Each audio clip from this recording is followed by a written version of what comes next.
Entonces, hoy empezamos el módulo de neurología. Yo voy a dar dos temas y después el resto queda a cargo del doctor Emilio Torres, que es especialista de neurología clínica, egresado a la UNA. Era mi promoción, ¿verdad? Y entonces pues, se va a coordinar la hora de poner la próxima semana. Entonces el tema de hoy es cefalea o dolor de cabeza, ¿verdad? Es un motivo de consulta frecuente. Según la clasificación de la cefalea puede ser primaria y secundaria. De hecho, las primarias, la causa más frecuente es la cefalea tensional. Viene lo de tensión, ¿verdad? Es un paciente estresado, un paciente muy agotado, la resaca, eso genera cefalea tensional, ¿verdad? La ansiedad, etc. Y el segundo, por orden de frecuencia, es la migraña o jaqueca, que es más frecuente en mujeres jóvenes, ¿verdad?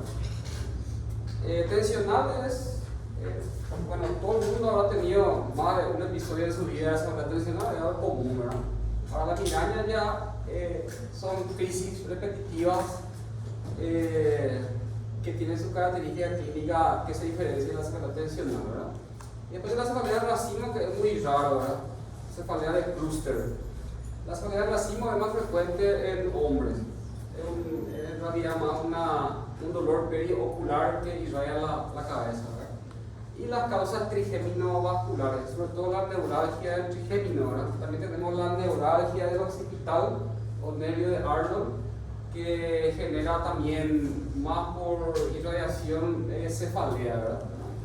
Bueno, y las causas secundarias son lesiones pericraneales o intracraneales, ya sea con un tumor, un ACV isquémico, hemorrágico, un aneurisma intracerebral, malformaciones, meningitis, etc. Y enfermedades sistémicas, ¿verdad?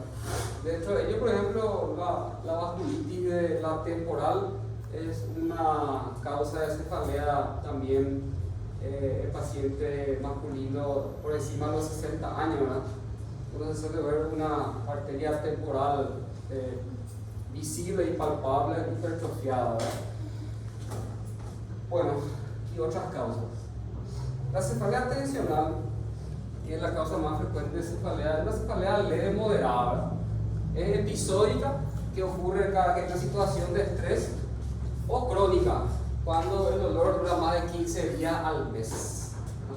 Entonces, en esos casos hay que pensar en tensionar. Obviamente no va a tener signos de hipertensión intracraneana como vómito, visión borrosa, etc.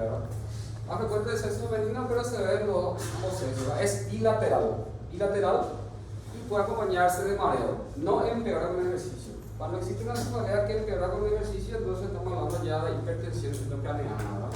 Por ejemplo, una meningitis, un aneurisma, una ACV, son cefaleas que van a empeorar con el ejercicio por el aumento de la presión intracraneal. La cefalea tensional es opresiva, aprieta, irradia la nuca y suele desaparecer con el sueño o con la distracción. Uno se va a dormir, le pasa, ¿verdad? O empieza a dejar de hacer lo que está haciendo, un trabajo o estudiar, o se va y se relaja y hace una caminata y le pasa, ¿verdad? Bueno, entonces es una cefalea bilateral opresiva que irradia cuello. El tratamiento de primera elección es el paracetamol, ¿verdad? 750 a 1 gramo. Y si no hay respuesta, se puede usar este nuevo AINE, que es el naproxeno, que es un AINE COX-2, que produce remediación gástrica en teoría. Y tiene la ventaja que también es efectivo contra la migraña en naproxeno, ¿verdad? Bueno, el tratamiento preventivo está indicado en cefalea más de 8 días al mes. Son pacientes que tienen una característica de cefalea tensional más de 8 días al mes, tienen que recibir un tratamiento preventivo para evitar esas crisis. En ese caso, el tratamiento de elección es la amitriptilina, que es un medicamento neuroléptico, ¿verdad? De 20-50 miligramos y se usa entre 3 a 6 meses, después se suspende.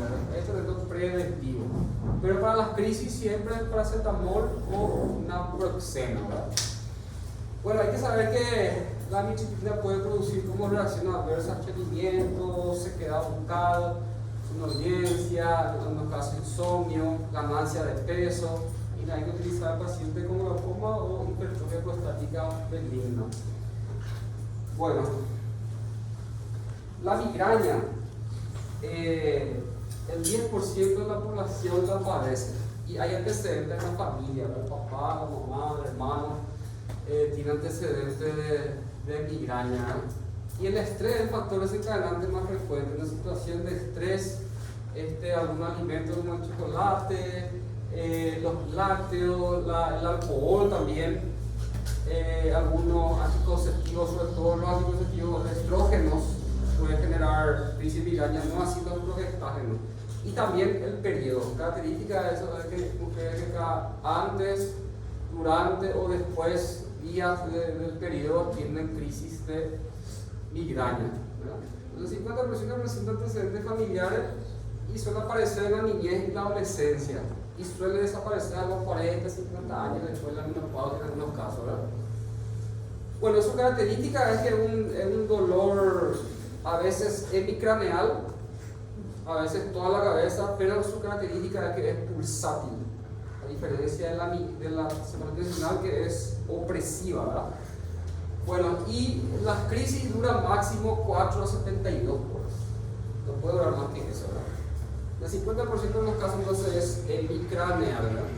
Se llama migraña crónica cuando el dolor de más de 15 días al mes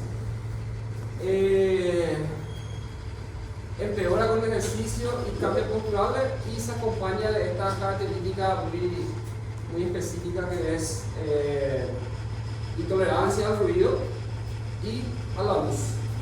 Un paciente con crisis de migraña le busca una sala donde no haya ruido y apaga la luz. Esa es la característica, solofobia y fotofobia. Hay náuseas, vómitos, hay gente que después de tener un vómito abundante cede los dolores y se caracteriza por pródromo y aura. ¿Qué son pródromos? Son síntomas que pueden aparecer días antes de que empiece la crisis de cefalea, ¿verdad? Entonces puede haber cambio de humor, irritabilidad, edema, cíclico, sobre todo por los cambios menstruales hormonales. Y el aura es que ocurre segundos antes o durante el dolor, ¿verdad?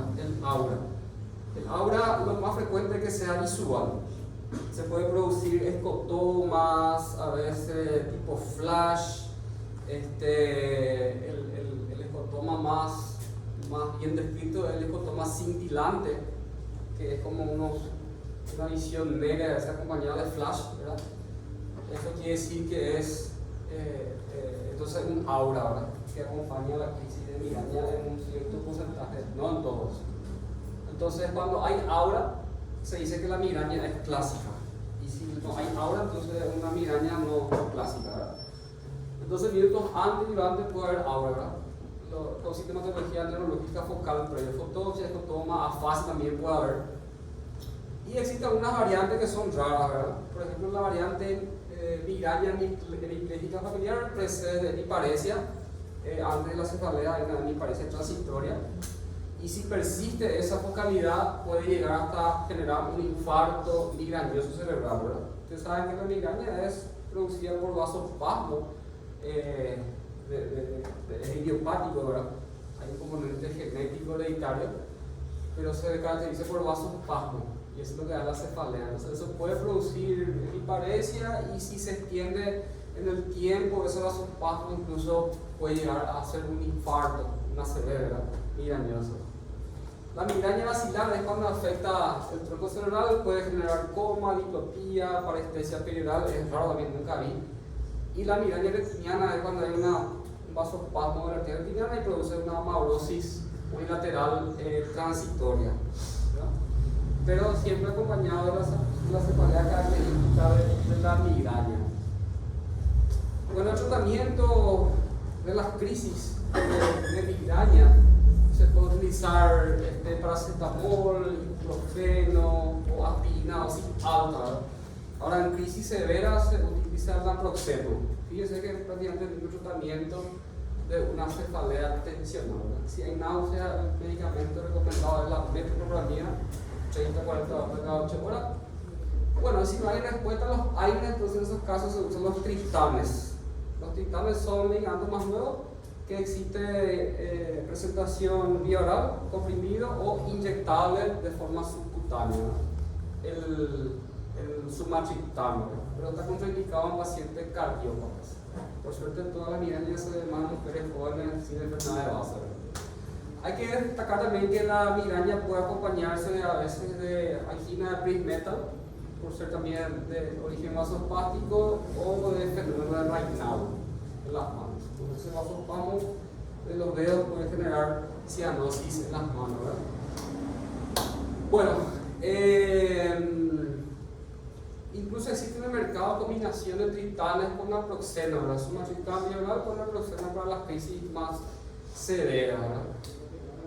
Mucha gente incluso tiene que acudir a la urgencia muchas veces para que se le ponga inyectable. En esos casos, el sumatriptano subcutáneo es un medicamento específico para la migraña. O sea, si la cefalea pasa con sumatriptano, es una migraña.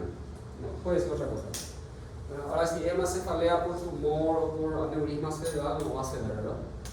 Bueno, ustedes habrán visto o ven el día a día que la gente se automedica muchas veces con los medicamentos ergóticos, ¿verdad? Ahí uno ya parece que se medica a hacer automedica con ergóticos, ¿verdad? También es medicamento específico. Si pasa con ergotamina, la crisis es una migraña. Pero ¿qué pasa? Producen muchas reacciones adversas. La ergotamina, por lo tanto, no se recomienda más su uso hoy en día. Puede producir cefalea de rebote, puede producir cronificación de la migraña, puede producir vasoespasmos. Si un paciente con factor cardiovascular puede generar infarto, isquemia de miembros. Eso se conoce como ergotismo por la vasoconstricción que genera, ¿verdad? Y también los opiáceos, tramadol, morfina, eso también no se recomienda, ¿verdad? Entonces, esos medicamentos, por más que sean útiles en las crisis, a la larga pueden generar reacciones adversas, ¿verdad? Entonces, cefalea de rebote y cronificación de la migraña. Pero vemos que todo el día la gente usa, voy a decir nombre comercial, pero esta mezcla de ergótico con dipirona o paracetamol y eso, ¿verdad? Entonces, no, es más recomendable su uso. Por más que sean efectivos, tienen muchas reacciones adversas a la larga, ¿verdad? Bueno, si las crisis son 3 hasta 3 veces al mes, es conveniente solo hacer un tratamiento de la crisis, ¿verdad? Con AINE o triptanes. Ahora, si las crisis son más de 3 veces al mes, obviamente ya no va a dar mucho, ¿verdad? Irse cada rato a la urgencia o estar medicándose varias veces al mes, ¿verdad? Entonces, en esos casos se hace un tratamiento preventivo para evitar las crisis, ¿verdad? Con medicamentos que se utilizan de 3 a 9 meses según la respuesta del paciente, ¿verdad? Ahí va a depender otra vez si la migraña es con aura o sin aura. Si es sin aura, cuando no existe ningún síntoma neurológico focal, el tratamiento de elección del propanolol se usa de 20 a 40 miligramos cada 8 horas, ¿no? Ahora, si el paciente tiene aura, entonces la elección es el topiramato, y realmente funciona muy bien el topiramato. Y aparte que también tiene un efecto de reducción de peso. Entonces, si hay ahora o paciente tiene problemas sobre el peso, el topiramato es una elección ideal, ¿verdad? También existen algunos medicamentos antihipertensivos que tienen efecto antimigrañoso preventivo, entre ellos el candesartán. O sea, un paciente que es hipertenso y además tiene migraña, entonces el candesartán es una opción, ¿verdad? Dice, en caso de abuso de fármacos o cefalea tensional asociada, en esos casos puedo usar amitriptilina. Y en caso refractario, el ácido valproico como última opción de tratamiento preventivo, ¿verdad? Bueno, entonces, por las características clínicas, uno debe diferenciar una cefalea tensional de una cefalea migrañosa. Entonces, vamos a resumir, ¿verdad? La cefalea tensional es holocraneana, opresiva, irradia nuca y desaparece con el sueño y la distracción, ¿verdad? Sin embargo, la migraña es hemicraneal, el 50% de los casos, es pulsátil, la somofobia, fotofobia y pródromos días antes y auras minutos segundos antes. Esa es la característica. Y la historia casi siempre tiene relación con el ciclo menstrual. Los cambios hormonales, sobre todo elevación de estrógeno, puede generar.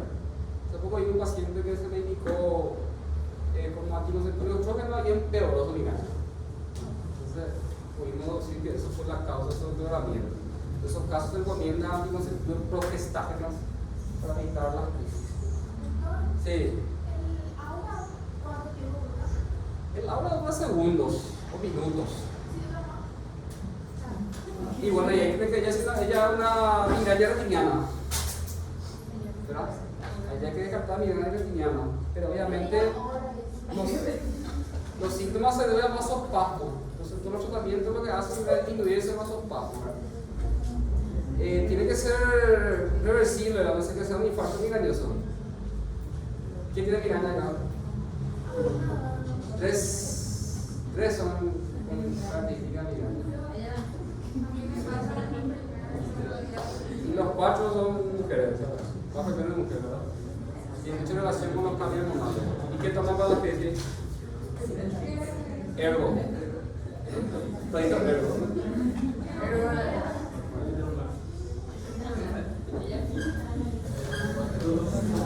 Bueno, cefalea en racimos es más frecuente en varones entre 20 y 50 años. Produce entre 1 a 4 ataques al día y dura 2 a 3 meses, con periodos libres de dolor de meses a años. Esa es la forma episódica, ¿verdad? Entonces, en comparación con la tradicional, la migraña produce varios ataques al día. La migraña dura de 4 a 72 horas cada crisis, ¿verdad? Bueno, la forma crónica produce episodios diarios más de 6 meses de duración, ¿no? Cada crisis dura entre 30 a 120 minutos. Si era migraña, era 4 a 72 horas, ¿no? Es periocular, unilateral y se acompaña de rinorrea, lagrimeo y signo de Horner, ¿verdad? Que es parálisis del parasimpático. Entonces puede producir miriasis, puede producir tosis palpebral y eso, ¿verdad? No es frecuente, una vez llega, ¿verdad? El tratamiento es oxígeno al 100% por mascarilla en las crisis y 6 miligramos sumatriptan, que es el mismo tratamiento para la migraña en las crisis, ¿verdad? La diferencia es que en la cefalea de racimos el tratamiento preventivo se hace desde la primera crisis. O sea, no importa si es 1, 2 o 10 crisis, desde el primer diagnóstico de cefalea de racimos se hace tratamiento preventivo con prednisona, con pauta descendente de 1 mes y verapamil, ¿verdad? Dosis alta. Por 3 meses verapamil, ¿verdad? Bueno, no es frecuente, ya una vez. Después tenemos la hemicrania paroxística, que es parecido a la migraña, pero produce más de 20-30 episodios en el día. Es más frecuente en mujeres de vida media, similar a la racimo, excepto por menor duración. Dura 5-10 minutos, pero hasta 60 crisis en un día, ¿verdad? Mayor frecuencia de episodios y responde a la indometacina. La indometacina es un tipo de AINE antiguo que hoy en día se utiliza, ¿verdad? Responde a la indometacina de la hemicrania paroxística. Bueno, la neuralgia trigémina es un tipo de irritación del nervio trigémino que ocurre más en la tercera edad. Después de los 60, 70 años, ¿no? Es idiopático o por compresión de la arteria cerebelosa a través del nervio trigémino, ¿no? Es típica de ancianos, cursa con múltiples episodios de segunda duración, de inicio espontáneo o al masticar. Al masticar algo o morder, entonces genera eso un dolor prácticamente de todos los dientes. Imagínense un dolor de un diente como insoportable. Entonces, es la mitad de la arcada dentaria de una raíz nerviosa duele. Prácticamente 12 a 16 dientes, ¿verdad? Dolor intenso. El tratamiento es caramazepina, dosis alta, que se utiliza también 6 meses a 1 año y después se ve si se controla con eso. Otro tipo de neuralgia que no está ahí es la neuralgia del nervio occipital, que es la región posterior, que, bueno, la característica de la neuralgia es que es un dolor en cinta. Es un dolor en cinta en el trayecto del nervio, da parestesias y parece un dolor lancinante, ¿verdad? Es como que quema. Bueno, hasta ahí tengo que ver la parte de cefalea primaria, ¿no? Y ahora vamos a hablar de la parte de cefalea secundaria, que es producida por enfermedad sistémica o lesiones a nivel cerebral por otra patología, ¿verdad? Bueno, la cefalea secundaria sí se caracteriza porque da una hipertensión holocraneana. Eso quiere decir que va a haber cefalea holocraneana, pulsátil, vómito proyectil, visión borrosa. Cuando es secundaria. y es de predominio matutino y empeora con el esfuerzo, a diferencia de migraña y, o sea, el tensional sobre todo no empeora. Migraña puede empeorar el esfuerzo, pero el tensional no, ¿verdad? Y puede haber parálisis de algunos pares craneales, sobre todo el tercero y el sexto par, que va a generar pictopía. El tercero y el sexto par es lo que más se compromete cuando hay una hipertensión craneal. En el fondo, ojo, dice que la presencia de pulso venoso descarta hipertensión craneal. Ahora, si no hay pulso, quiere decir que no hay circulación, eso genera edema de papilas, que es un signo característico del fondo ojo de hipertensión craneal. Bueno, y esto quiero que quede grave, ¿verdad? La hipertensión arterial no es causa de cefalea, salvo en crisis hipertensiva con presión diastólica más de 120. ¿Verdad? Entonces hay que tener en cuenta que ocurre al revés. La cefalea tensional o la crisis de migraña o otro tipo de cefalea es lo que hace que la presión suba. Es una respuesta al estrés. ¿Verdad? ¿Y cómo nosotros corroboramos eso? Que mucha gente viene con cefalea tensional migraña, una presión 160-100, calmamos el dolor y automáticamente la presión baja. Ahora, si no baja la presión, quiere decir que probablemente es un hipertenso el paciente, ¿verdad? Por eso son falsas crisis. Son las falsas crisis hipertensivas, hay que tratar el síntoma, no la presión. A no ser que tenga una presión diastólica más de 120, ahí sí podemos considerar que la propia crisis hipertensiva está generando una cefalea. La cefalea, la crisis hipertensiva es opresiva en la región eucal, esta zona, y puede producir un diagnóstico que se llama encefalopatía hipertensiva, ¿verdad? La presión está muy alta, que el cerebro trata de contrarrestar eso haciendo una vasodilatación de la arteria cerebral. Eso se llama mecanismo de autorregulación cerebral, que va a generar edema cerebral y obviamente hipertensión craneana, ¿verdad? Entonces, en esos casos sí hay que tratar la presión y no el síntoma. Bueno, pseudotumor cerebral, este es un cuadro interesante, no es frecuente, pero siempre hay que tener en cuenta como diagnóstico diferencial de todo tipo de cefalea, sobre todo si es crónico, ¿verdad? Ocurre en mujeres de 30 años en promedio, sobre todo con sobrepeso y con antecedentes de endocrinopatía, sobre todo hipotiroidismo. ¿Por qué se llama pseudotumor cerebral? Porque se comporta clínicamente como un tumor, pero no hay tumor, ¿verdad? Entonces no hay focalidad neurológica, no hay convulsión, no hay demencia, no hay afasia, no hay apraxia, solamente cefalea, visión borrosa. En general es benigno, pero puede producir una atrofia del nervio óptico como secuela. Eso ya es el caso sin tratamiento de mucho tiempo, ¿verdad? Bueno, hay algunos fármacos que están asociados al desarrollo de este tipo de cuadro, que es la nitrofurantoína, que es un quimioterápico para infección urinaria. Y eso es un criterio diagnóstico. Primero, tiene que haber clínica de hipertensión intracraneal aislada, o sea, cefalea, vómito proyectil, visión borrosa. Pero la tomografía y la resonancia magnética son normales. O sea, no hay una masa que justifique eso, descartando siempre hidrocefalia. El LSR es normal, o sea, si le hago una punción, la glucosa está normal, las proteínas están normales y no hay aumento de celularidad. Y la presión de apertura está elevada. ¿Qué es la presión de apertura? Cuando nosotros hacemos una punción lumbar, se puede colocar una regla de PVC, que es para medir la presión venosa central, que se coloca por la vía central. Entonces el líquido sale y levanta una pelotita dentro del tubo por la salida del líquido. Lo normal es que la presión de apertura sea de 8 a 18 centímetros de agua.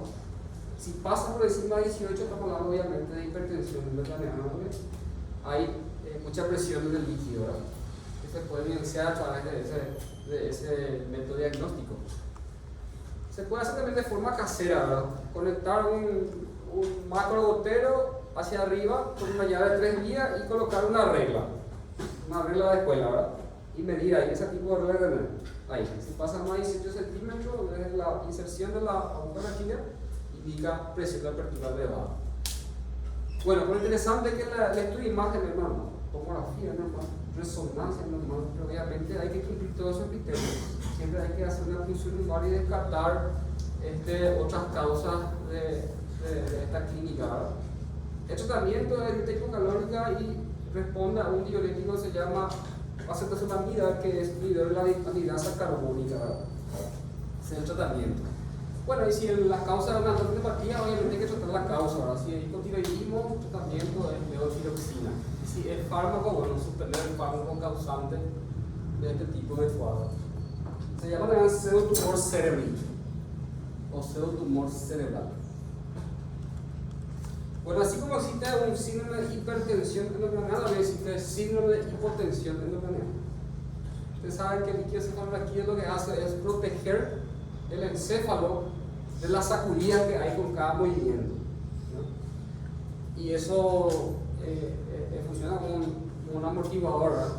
En el caso que exista la hipotensión endocraniana es porque hay poco líquido cefalorraquídeo, entonces al hacer movimiento el cerebro toca el cráneo y genera dolor, cefalea y vómito, ¿verdad?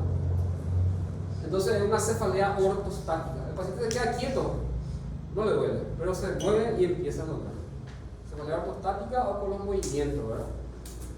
¿Cuándo ocurre esto? Cuando se hace, por ejemplo, una punción raquídea para una anestesia, una cesárea o otro tipo de cirugía. Entonces, al sacar la aguja raquídea se genera una fístula del SR en la región de la punción. Entonces existe un escape del líquido raquídeo a través de la punción y eso genera una hipotensión endocraniana. Se ve mucho de eso, el paciente que tuvo cesárea, se operó la vesícula, después de 24 28 horas viene con dolor de cabeza. Entonces la historia, uno le pregunta, ¿se queda quieto o le pasa? Se levanta, se mueve, empieza a traer dolor. ¿Cuál es el tratamiento? Ponerse boca para abajo 2 días para que cicatrice la herida. Y obviamente yo tengo sintomático, ahora para paracetamol, antieméticos, se puede usar loperidona, metformina, levosufirie, ondansetron, etc. Ahora, si en 48 horas no existe una mejoría, lo que se hace es un tapón hemostático que hace el anestesiólogo, ¿verdad? Se saca un 5 ml de sangre y se inyecta aquí. Se hace un parche hemostático para cerrar esa fístula. Pero raramente se llega, la mayoría es de resolución espontánea. Bueno, cefalea referida, cuando tenemos un dolor a nivel de la cabeza, pero que en realidad lo que es un dolor irradiado, ¿verdad? Sobre todo el glaucoma agudo. El glaucoma es un aumento de la presión intraocular que obviamente eso le repercute en la cabeza, ¿verdad? Se ve también en pacientes ya de tercera edad. Había un caso realmente que mucho dolor de ojo irradiado en la cabeza, una mujer. Y a veces se suele hacer esta prueba, se cierran los ojos y se comprime el globo ocular para ver si tienen una tensión muy elevada. Si el globo ocular está bien duro, puede sugerir un glaucoma, ¿verdad? La sinusitis también es frecuente que genere cefalea. Obviamente la sinusitis ocurre después de un cuadro viral. Suele ser un dolor a nivel de los senos paranasales, el frontal es más frecuente, puede ser maxilar o etmoidal. Y la característica es que duele cuando el paciente se agacha. Se agacha así y ahí duele. Se incorpora y mejora. Y a veces va acompañada de rinorrea, congestión nasal, muchas veces una secreción un poco purulenta. En el 50% de los casos puede haber fiebre. Entonces ahí el diagnóstico se puede hacer a través de una tomografía de senos paranasales, donde vamos a ver nivel hidroaéreo dentro de las caídas, ¿verdad?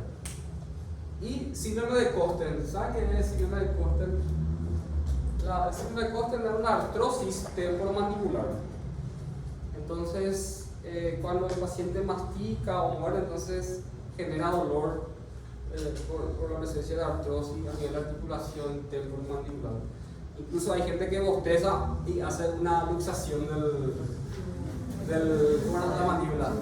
Y hay dos casos así. ¿Qué le pasó? Y bostezó y ¿verdad?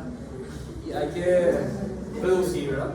Síndrome de Kosten o ATM, la ley ATM. Ok, por ahí dice especialista en ATM, ese es artrosis temporomandibular. Bueno, es interesante saber y preguntar de examen. ¿Cuánto vamos a pedir tomografía encefálica? A todas las cefaleas, a la quiebra, si llegamos a mirar todo el mundo de tomografía, ¿verdad? Acá cuando se inauguró la tomografía venían los funcionarios de cabeza, se pasan tomografías de ¿verdad? Entonces no es así, hay criterios para cuándo solicitar tomografía en un paciente con cefalea. Dice, cefalea desencadenada con esfuerzo, hay que hacer tomografía, si no es tensional no. Cefalea de inicio súbito y que sea la peor cefalea de tu vida. O sea, nunca tuviste dolor de cabeza y hoy empezaba un dolor súbito impresionante. En esos casos hay que hacer una tomografía porque hay que descartar que no sea una hemorragia subaracnoidea, que es frecuente.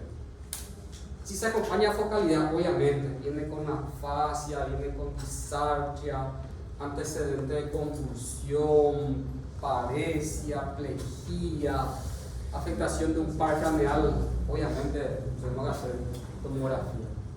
No responde al tratamiento. Bueno, voy a decir, ¿qué características se le hiciste un ketorolac? No pasa. Le hiciste un tramadol, no pasa. Entonces hay que hacer tomografía. Por algo de la seguridad no pasa, ¿verdad? Bueno, dice, el hecho de sedimentación normal y de reciente aparición en ancianos.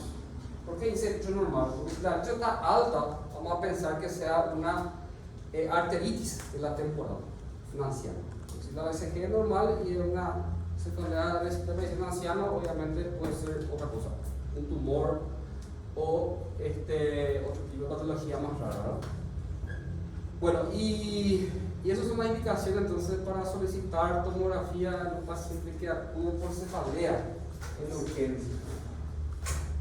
Obviamente se hace una tomografía encefálica simple, que es lo más rápido, lo más fácil, menos costoso. En el caso que sucede después de una masa, entonces ahí obviamente lo ideal sería una resonancia con contraste, ¿verdad? Bueno, y por último vamos a hablar de otra causa frecuente de cefalea que es potencialmente grave, que es la hemorragia subaracnoidea. Este es un cuadro que en el 80% de los casos está producida por la rotura de un aneurisma intracerebral congénito. Es más frecuente en mujeres también, de 30 a 50 años, y eso genera entonces un derrame de sangre en el espacio subaracnoideo y, como siempre digo, la característica es que dibuja prácticamente el polígono de Willis y se ve sangre en los surcos y en las fisuras en la tomografía. Vamos a ver después. Bueno, también eso es primaria, ¿verdad? Cuando es un aneurisma es una HCA primaria y existe una HCA secundaria cuando, por ejemplo, la sangre proviene de otro compartimiento, ¿verdad? A veces puede haber un ácido hemorrágico intraparenquimatoso, pero esa sangre se extiende hasta el espacio adenoideo, ¿verdad? O un sangrado intraventricular, ¿verdad? Por alguna malformación o tumor, entonces la sangre puede venir de otro espacio meningial. También puede haber hemorragia a nivel de la médula o espinal, aunque eso es difícil de ver, nunca ayer. Lo más frecuente es que sea intracerebral. Y también tenemos un tipo de HCA encefálica que es de origen venoso o capilar. Este es un cuadro benigno y no está producida por aneurismas idiopáticos, pero es una HCA encefálica de origen venoso. Pero cuando es puramente por aneurisma es de origen arterial. Bueno, entonces esa sería la tomografía. Entonces una HCA encefálica prácticamente lo que es rodea el tronco encefálico, es pequeño y de buen pronóstico, ¿verdad? Bueno, dijimos que era más frecuente en los 40 a 60 años. Los aneurismas arteriales en el 85% de los casos la causa más frecuente y las malformaciones vasculares causa menos frecuente, ¿verdad? Dentro de los tipos de los aneurismas, el saccular es más frecuente, puede ser también así como serpinginoso o otro tipo de formato, ¿verdad? De forma de saco es lo más frecuente. Y el 30% de los casos son múltiples. Que antes es único no. Cuando son múltiples, hay que ver la posibilidad que no sea un aneurisma micótico. Tiene ese nombre, pero no tiene nada que ver con hongo.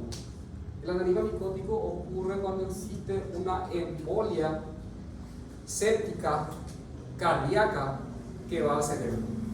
Son pacientes que tienen endocarditis, por ejemplo, puede hacer embolia séptica y generar múltiples aneurismas a nivel cerebral y eso puede reventar y puede sangrar. Ya vimos dos casos jóvenes estenosis mitral que hicieron endocarditis, embolia séptica, aneurisma micótico y rotura. Mala suerte, ¿no? Estos son de peor pronóstico y mayor incidencia de complicaciones, ¿verdad? Bueno, es importante siempre saber el tamaño de esos aneurismas, ¿verdad? Si es menor a 10 milímetros, mejor pronóstico. Si es más de 10 milímetros, tiene más riesgo de una re-ruptura, o sea, primera ruptura o una segunda ruptura, ¿verdad?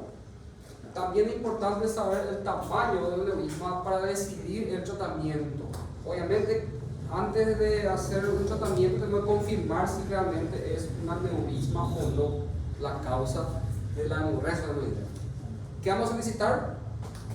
Bueno, en la urgencia vamos a pedir tomografía, ¿verdad? Para ver si tiene característica de HC. Una vez que tenga característica de eso, pedimos después una angiotomografía o una angioresonancia, o también se puede hacer una arteriografía invasiva.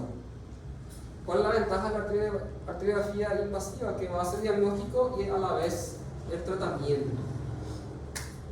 Si el aneurisma es menos de 10 milímetros, se puede hacer un tratamiento endovascular en el acto del diagnóstico, así como el problema cardíaco, ¿verdad? Ahora, si es más de 10 milímetros, se tiene que hacer únicamente una cirugía a cielo abierto. Entonces, depende mucho del tamaño del aneurisma para decidir la terapéutica. Si es menos de 10 milímetros endovascular, se pone un coil y eso trombosa la región del aneurisma y con eso ya se soluciona el problema. Bueno, el cuadro clínico de la hemorragia aneurismática es cefalea intensa, como dices, la peor cefalea de tu vida. Días o semanas antes puede haber una cefalea de menor intensidad transitoria que se llama cefalea centinela. La cefalea centinela indica ya que hay una pequeña ruptura del aneurisma, o sea, ya da un aviso, digamos, en algunos casos, y que después de días o semanas ocurre la gran ruptura y la manifestación clínica más evidente, ¿verdad? Entonces va a haber hipertensión renal con signos meningios, puede haber rigidez nuca, puede haber convulsiones, kernicrosis y todo eso que ustedes saben, semiología. Y parálisis tercera de centopar, convulsiones, ¿verdad? Bueno, existen escalas para saber el cuadro clínico y también una escala para saber la gravedad de la imagen tomográfica. La escala clínica es de Haney-Hess, donde hay 5 grados, ¿verdad? El 1 es asintomático o mínima cefalea ligera rigidez nuca. Obviamente, eso tiene buen pronóstico, ¿verdad? El Haney-Hess 2 es una cefalea moderada severa rigidez nuca sin déficit neurológico focal, excepto parálisis del nervio craneal, tercero o sexto, pero no hay paresia, no hay plejía. El 3 ya es una evidencia, confusión o defecto neurológico focal leve, paresia, plejía, ya se va agregando, ¿verdad? El 4 ya es estupor, paresia moderada severa, posible rigidez de celebración o trastorno vegetativo. Y el 5 ya es coma, rigidez de celebración y aspecto moribundo. Fíjense ahí la tasa de supervivencia según el grado, ¿verdad? El grado 1 es 70% y el grado 5 de 10% de supervivencia. Y la mortalidad respiratoria prácticamente es 70 a 100% de Haney-Hess 5, ¿verdad? Por más que eso opere, no sé si vale la pena, ¿verdad? Son pacientes que quedan con secuelas, ¿verdad? Bueno, el diagnóstico entonces es la urgencia de un paciente que tiene una cefalea con signo de hipertensión craneana, le hace una tomografía. Si hay características de que es una hemorragia, entonces obviamente es un paciente que debe ser internado, idealmente terapia intermedia para hacer monitoreo continuo y confirmar si la causa es aneurisma o no. Dijimos que hay tres opciones: angiotomografía, que se puede ver el aneurisma, angioresonancia, o en el mundo ideal una arteriografía invasiva por cateterismo, que a la vez diagnóstico es terapéutico. En el caso que la tomografía sea normal, pero existe alta sospecha de que es un aneurisma sangrante, se puede hacer una punción lumbar. ¿Qué va a generar punción lumbar? Sangre. Obviamente tenemos que descartar que no sea un sangrado traumático, ¿verdad? Porque a veces uno punza y pequeño vaso acierta y sale sangre. Entonces se hace la prueba de los 3 vasos. Se cargan 3 vasos la sangre. Si la intensidad de la sangre sigue igual en los 3 vasos, es un sangrado intracerebral. Ahora, si la densidad, el color va cambiando en la prueba de los 3 vasos, entonces probablemente es trauma, pues se va coagulando y cada vez sangra menos, ¿verdad? Entonces para eso se hace la prueba de los 3 vasos, ¿verdad? Bueno, si el sangrado es menos de 12 horas, baja mi sangre. Si el sangrado es más de 12 horas, ¿qué pasa con la hemoglobina derramada en el espacio tiroideo? Se degrada, ¿verdad? Y cambia de color a un color amarillento. Eso se llama xantocromía, o líquido xantocrómico, que es como la ictericia, ¿verdad? Eso puede durar hasta 2 semanas. Entonces, viene un paciente que empezó con la intensidad hace 24 horas y le puso ahora, vamos a tener un líquido xantocrómico, ¿verdad? Eso sí, la tomografía es normal, ¿no? Tenemos una sospecha de que es un HCR. Bueno, si no se detecta la neurisma, hay que repetir una semana el estudio, porque a veces el coágulo que se formó en la primera ruptura hace que el contraste pase recto, no haya defecto de relleno, ¿verdad? Entonces, en esos casos se recomienda repetir una semana para descartar totalmente que no sea neurisma la causa, ¿verdad? Bueno, una de las complicaciones que se puede ver en este tipo de cuadro es el vasoespasmo. Se rompió el neurisma, entonces adyacente al neurisma que hace la arteria trata de evitar más sangrado, pero hace vasoespasmo que en un cierto punto ya es perjudicial, ¿verdad? Lo que genera eso es isquemia. Un paciente que sangró hace vasoespasmo, después se le isquemia en la tomografía, infarto cerebral por vasoespasmo. Eso se puede ver a través de un ecodoppler transcranial que detecta el vasoespasmo en caso de que ocurra, ¿verdad? Que ocurra ese tipo de complicaciones. Esta es la tomografía simple que hacemos en la urgencia. Fíjense cómo dibuja el polígono de Willis. Y acá vemos un hematoma, donde probablemente el aneurisma esté cerca del hematoma.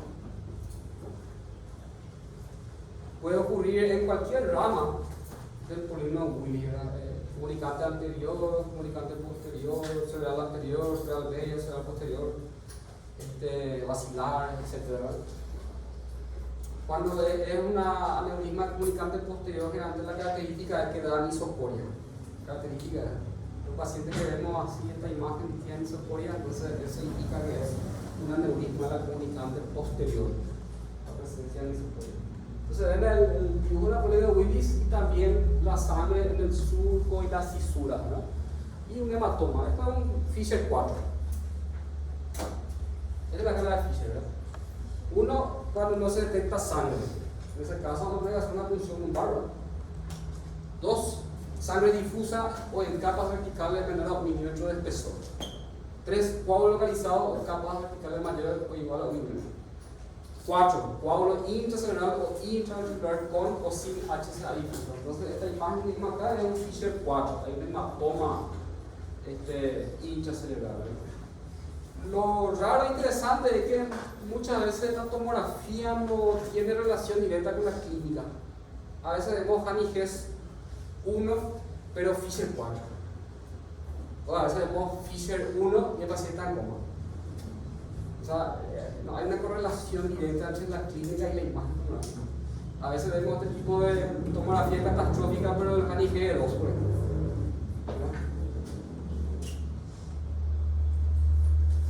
Bueno, ¿cuáles son las complicaciones? Esto es importante saber. El resangrado es la complicación más temible, ¿verdad? O sea, se rompe el aneurisma, se coagula, pero se vuelve a romper. Resangrado, eso es más frecuente en las primeras 24 horas. Y después el vasoespasmo, que ocurre entre los días 5 al día 15 después del primer episodio de ruptura del aneurisma, ¿no? El vasoespasmo entonces puede generar isquemia. Después, otra complicación tardía, después de 2, 3, 4 meses, es la hidrocefalia no obstructiva a presión normal. ¿Qué quiere decir eso? Que el sangrado que hay en el espacio hemorroideo hace que se coagulen las granulaciones de Pacchioni, que actúan como absorbentes del SR. Entonces eso genera una hidrocefalia no obstructiva. ¿Por qué no obstructiva? Porque el acueducto de Silvio está intacto, ¿verdad? Y a presión normal, o sea, no hay solamente lo que hay una disminución de la reabsorción del SR a través de la granulación de Pacchioni, ¿verdad? convulsiones, como todo síndrome meningio puede haber, y la hiponatremia por SIAD. ¿Qué es SIAD? Sin una selección adecuada de hormona antidiurética. Bueno, el tratamiento es, obviamente, si es aneurisma la causa, quirúrgico. Puede ser endovascular si es menos de 10 milímetros o cirugía abierta si es más de 10 milímetros.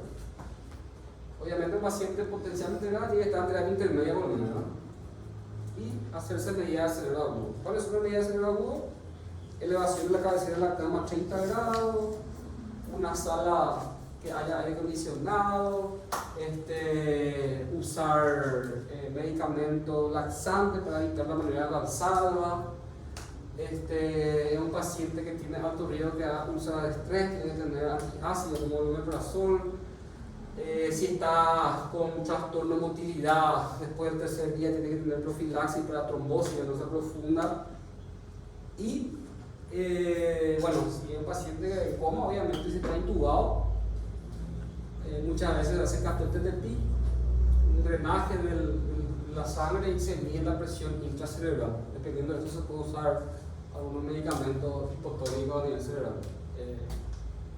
que no es tan recomendado, ¿verdad? Suero hipertónico o manitónico. ¿Por qué no es tan recomendado en realidad? Porque cuando usamos hipotónicos por el mecanismo de osmosis, si el cerebro se achica y aumenta el espacio adenoidal y puede sacar más. Esa es la teoría. Bueno, la profilaxis anticomicial no está recomendada hoy en día. Solamente si convulsionó el paciente hacemos fenitoína. Si no, el hecho convulsional no hay intención de convulsión, no se hace profilaxis anticomiciales o anticonvulsivantes. Bueno, el tratamiento para bajar la presión es, obviamente, para una emergencia hipertensiva neurológica, ¿cuál es? La betalol. Está contraindicado lo que es vasodilatador como nitroglicerina o nitrogluciato de sodio. Entonces tiene que ser menos de 220. La presión sistólica si tiene el aneurisma ya clipado o menor a 170 sistólica si está pendiente de obstrucción ese aneurisma. Entonces pasa a 170 de sistólica ya le hacemos la betalol, ¿verdad? Bueno, la limanitina es un bloqueante de calcio que se usa como preventivo para el vasoespasmo, el vasodilatador. Entonces todo paciente que tiene diagnóstico de aneurisma cerebral se le indica ya desde el primer día ese medicamento a una dosis de 60 miligramos cada 4 horas por 21 días para prevenir el vasoespasmo. Es un medicamento específico para prevenir el vasoespasmo. Bueno, esto ya es lo que dijimos, ¿verdad? Las medidas generales. Cuando existe un tratamiento, cuando existe vasoespasmo, hay un tratamiento específico que es la 3H, en la literatura, que uno de ellos consiste en hacer hipervolemia, está mal allá, y hacer hipervolemia, aumentar el volumen y que tu presión central esté más de 12. La presión central normal es de 8 a 12. Entonces tenemos que producir una hipervolemia, tenemos que producir una hemodilución que el hematocrito baje, 80-35 con suero, la terapia con suero fisiológico, y mantener una presión sistólica más elevada, 170, si el aneurisma ya está tratado, ¿verdad? Si ya superó. Tenemos que tener entonces las 3H: hemodilución, hipervolemia, hipertensión. Eso es para el tratamiento de los vasoespasmos. Fin. ¿Alguna pregunta que tengan?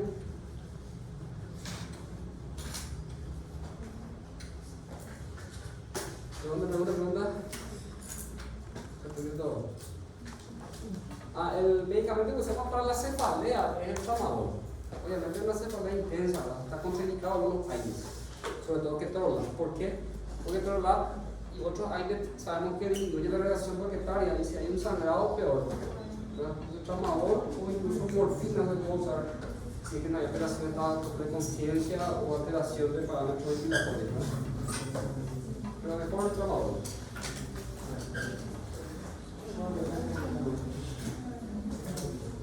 Claudia Costa, Rubén Ábalos, Emanuel Maceda, presente. Nelson Barrios, presente. Victoria Barrios, Oscar Cabral, presente.